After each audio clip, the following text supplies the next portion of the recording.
O Livro dos Médiuns. Capítulo 8.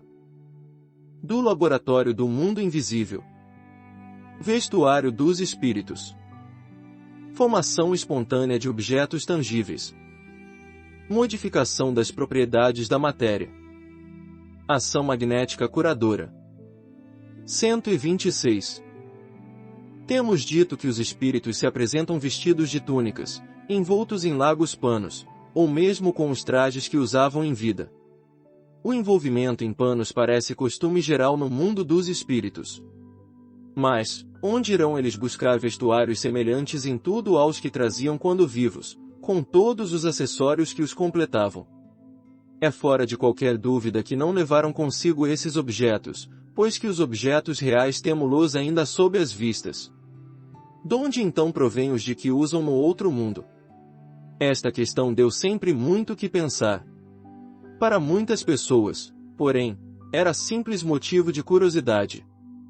A ocorrência, todavia, confirmava uma questão de princípio, de grande importância, porquanto sua solução nos fez entrever uma lei geral, que também encontra aplicação no nosso mundo corpóreo. Múltiplos fatos a vieram complicar e demonstrar a insuficiência das teorias com que tentaram explicá-la. Até certo ponto, poder-se-ia compreender a existência do traje, por ser possível considerá-lo como, de alguma sorte, fazendo parte do indivíduo. O mesmo, porém, não se dá com os objetos acessórios, qual, por exemplo, a caixa de rapé do visitante da senhora doente, de quem falamos no 116. Notemos, a este propósito, que ali não se tratava de um morto, mas de um vivo, e que tal senhor, quando voltou em pessoa, trazia na mão uma caixa de rapé semelhante em tudo à da aparição. Onde encontrara seu espírito a que tinha consigo, quando sentado junto ao leito da doente? Poderíamos citar grande número de casos em que espíritos, de mortos ou de vivos, apareceram com diversos objetos, tais como bengalas, armas, cachimbos, lanternas, livros, etc. Veio-nos então uma ideia, a de que, possivelmente, aos corpos inertes da Terra correspondem outros, análogos, porém etéreos, no mundo invisível, de que a matéria condensada, que forma os objetos, pode ter uma parte quintessenciada, que nos escapa aos sentidos. Não era destituída de verossimilhança esta teoria, mas se mostrava impotente para explicar todos os fatos. Sobretudo, que parecia destinado a frustrar todas as interpretações.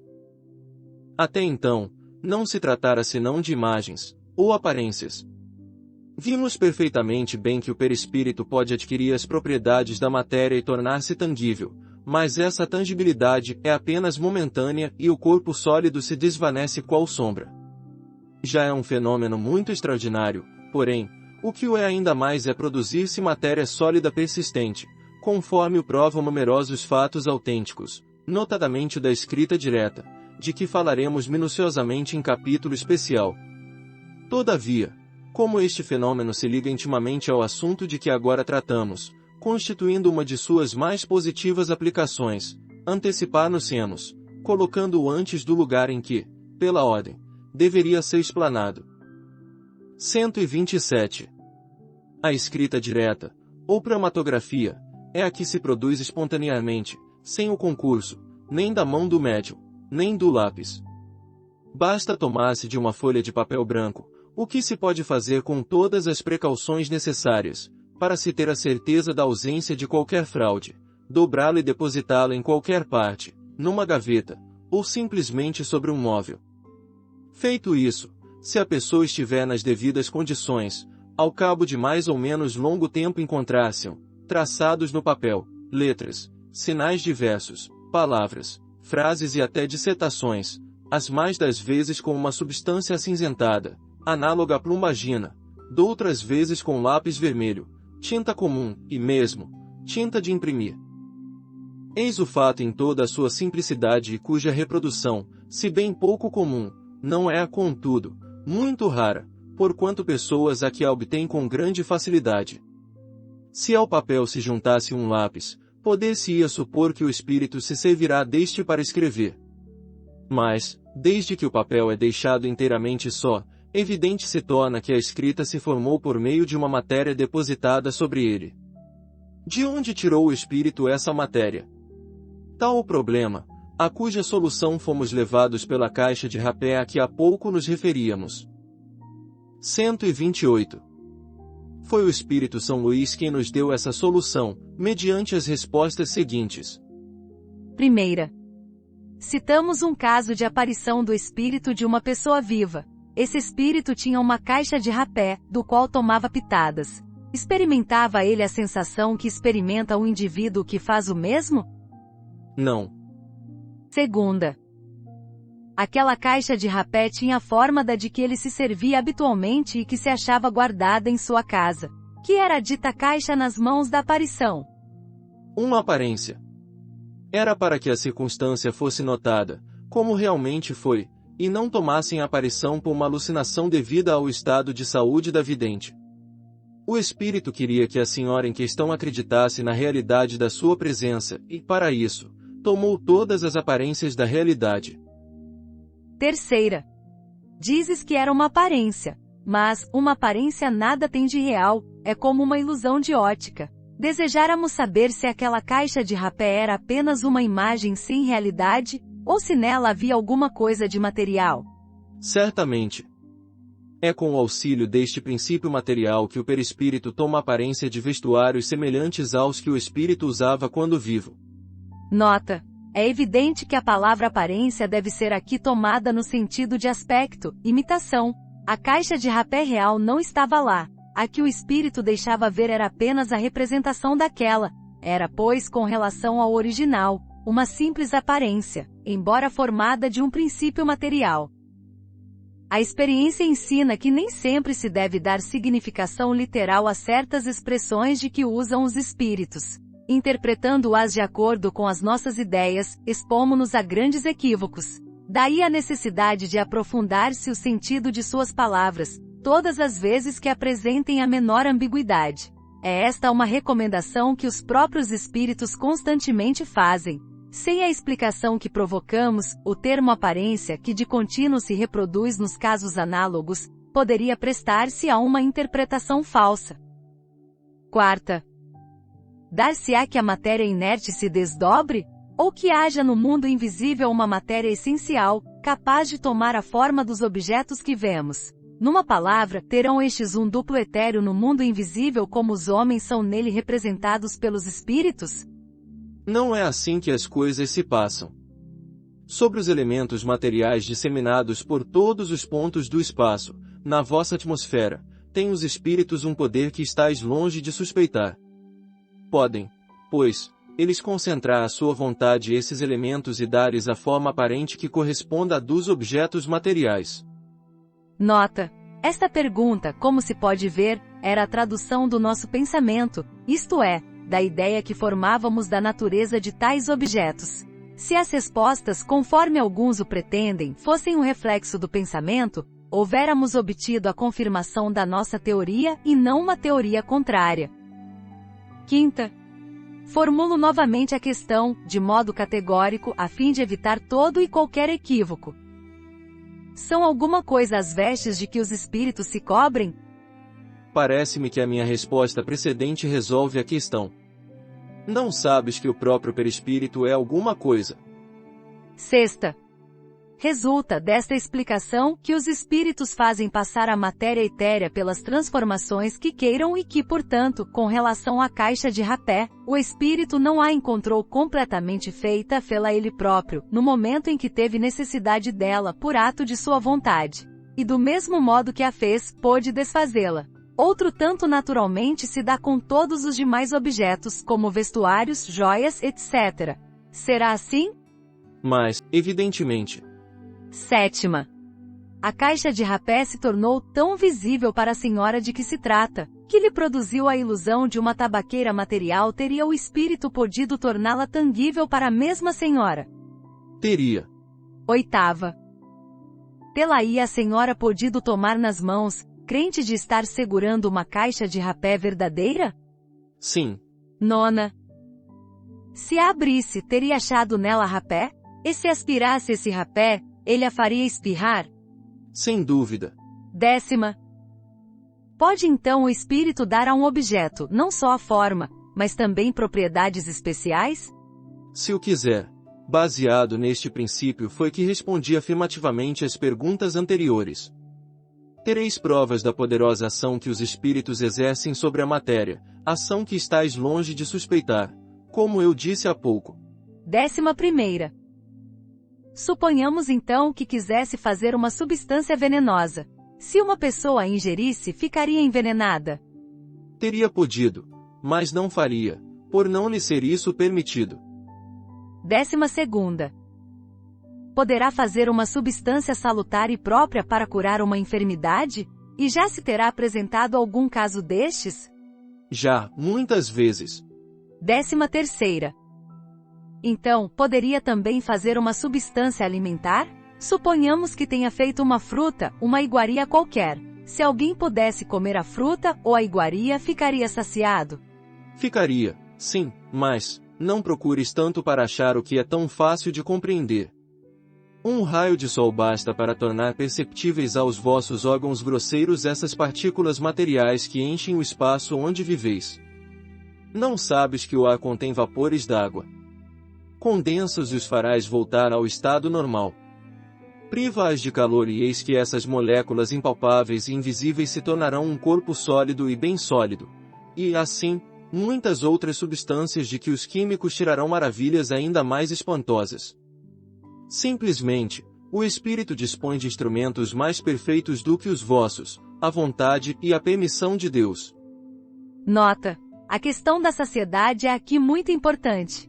Como pode produzir a saciedade uma substância cuja existência e propriedade são meramente temporárias e, de certo modo, convencionais? O que se dá é que essa substância, pelo seu contato com o estômago, produz a sensação de saciedade, mas não a saciedade que resulta da plenitude. Desde que uma substância dessa natureza pode atuar sobre a economia e modificar um estado mórbido, também pode perfeitamente atuar sobre o estômago e produzir aí a impressão da saciedade. Rogamos, todavia, aos senhores farmacêuticos e inventores de reconstituintes que não se encham de zelos, nem creiam que os espíritos lhes venham fazer concorrência. Esses casos são raros, excepcionais e nunca dependem da vontade. Do outro modo, toda a gente se alimentaria e curaria a preço baratíssimo. 14ª. Os objetos que pela vontade do espírito se tornam tangíveis, poderiam permanecer com esse caráter e tornarem-se de uso? Isso poderia dar-se, mas não se faz. Está fora das leis. 15ª. Tem todos os espíritos no mesmo grau o poder de produzir objetos tangíveis? É fora de dúvida que quanto mais elevado é o espírito, tanto mais facilmente o consegue. Porém, ainda aqui, tudo depende das circunstâncias. Desse poder também podem dispor os espíritos inferiores. 16ª. O espírito tem sempre o conhecimento exato do modo por que compõe suas vestes, ou os objetos cuja aparência ele faz visível?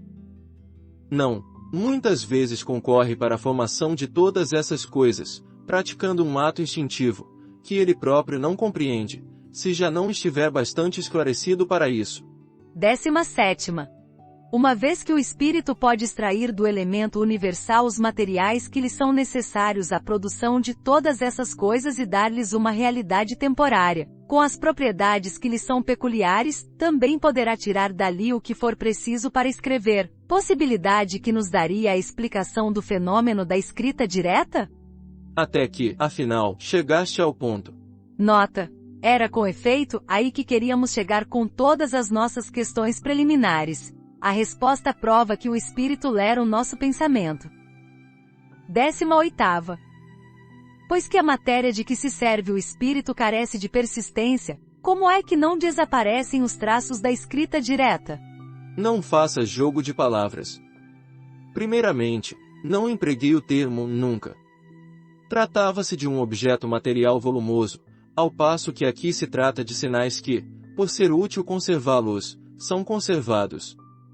O que quis dizer foi que os objetos assim compostos pelos espíritos não poderiam tornar-se objetos de uso comum por não haver neles, realmente, agregação de matéria, como nos vossos corpos sólidos. 129. A teoria acima se pode resumir desta maneira: o espírito atua sobre a matéria, da matéria cósmica universal tira os elementos de que necessite para formar, a seu bel prazer, objetos que tenham a aparência dos diversos corpos existentes na Terra. Pode igualmente, pela ação da sua vontade, operar na matéria elementar uma transformação íntima, que lhe confira determinadas propriedades. Esta faculdade é inerente à natureza do espírito, que muitas vezes a exerce de modo instintivo, quando necessário, sem se aperceber. Os objetos que o espírito forma têm existência temporária, subordinada à sua vontade, ou a uma necessidade que experimenta. Pode fazê-los e desfazê-los livremente. Em certos casos, esses objetos, aos olhos de pessoas vivas, podem apresentar todas as aparências da realidade, isto é, tornarem-se momentaneamente visíveis e até mesmo tangíveis. A formação, porém, não criação, atento que do nada o espírito nada pode tirar. 130. A existência de uma matéria elementar única está hoje quase geralmente admitida pela ciência, e os espíritos, como se acaba de ver, a confirmam. Todos os corpos da natureza nascem dessa matéria que, pelas transformações por que passa, também produz as diversas propriedades desses mesmos corpos. Daí vem que uma substância salutar pode, por efeito de simples modificação, tornar-se venenosa, fato de que a química nos oferece numerosos exemplos. Toda a gente sabe que, combinadas em certas proporções, duas substâncias inocentes podem dar origem a uma que seja deletéria. Uma parte de oxigênio e duas de hidrogênio, ambos inofensivos, formam a água. Juntai um átomo de oxigênio e tereis um líquido corrosivo. Sem mudança nenhuma das proporções, às vezes, a simples alteração no modo de agregação molecular basta para mudar as propriedades. Assim é que um corpo opaco pode tornar-se transparente e vice-versa. Pois que ao espírito é possível tão grande ação sobre a matéria elementar, concebe-se que lhe seja dado não só formar substâncias, mas também modificar-lhes as propriedades, fazendo para isto a sua vontade o efeito de reativo. 131. Esta teoria nos fornece a solução de um fato bem conhecido em magnetismo, mas inexplicado até hoje, o da mudança das propriedades da água, por obra da vontade. O espírito atuante é o do magnetizador, quase sempre assistido por outro espírito. Ele opera uma transmutação por meio do fluido magnético que, como atrás dissemos, é a substância que mais se aproxima da matéria cósmica, o elemento universal. Ora, desde que ele pode operar uma modificação nas propriedades da água, pode também produzir um fenômeno análogo com os fluidos do organismo, donde o efeito curativo da ação magnética, convenientemente dirigida. Sabe-se que papel capital desempenha a vontade em todos os fenômenos do magnetismo. Porém, como se há de explicar a ação material de tão sutil agente? A vontade não é um ser, uma substância qualquer, não é, sequer, uma propriedade da matéria mais etérea que exista. A vontade é atributo essencial do espírito, isto é, do ser pensante. Com o auxílio dessa alavanca, ele atua sobre a matéria elementar e, por uma ação consecutiva, reage sobre seus compostos, cujas propriedades íntimas vêm assim a ficar transformadas. Tanto quanto do espírito errante, a vontade é igualmente atributo do espírito encarnado, daí o poder do magnetizador, poder que se sabe estar na razão direta da força de vontade. Podendo o espírito encarnado atuar sobre a matéria elementar, pode do mesmo modo mudar-lhe as propriedades, dentro de certos limites. Assim se explica a faculdade de cura pelo contato e pela imposição das mãos, faculdade que algumas pessoas possuem em grau mais ou menos elevado. Veja-se, no capítulo dos médios, o parágrafo referente aos médios curadores. Veja-se também a Revue Spirit, de julho de 1859, páginas 184 e 189. Uso alvo de magenta, um oficial do exército da Itália.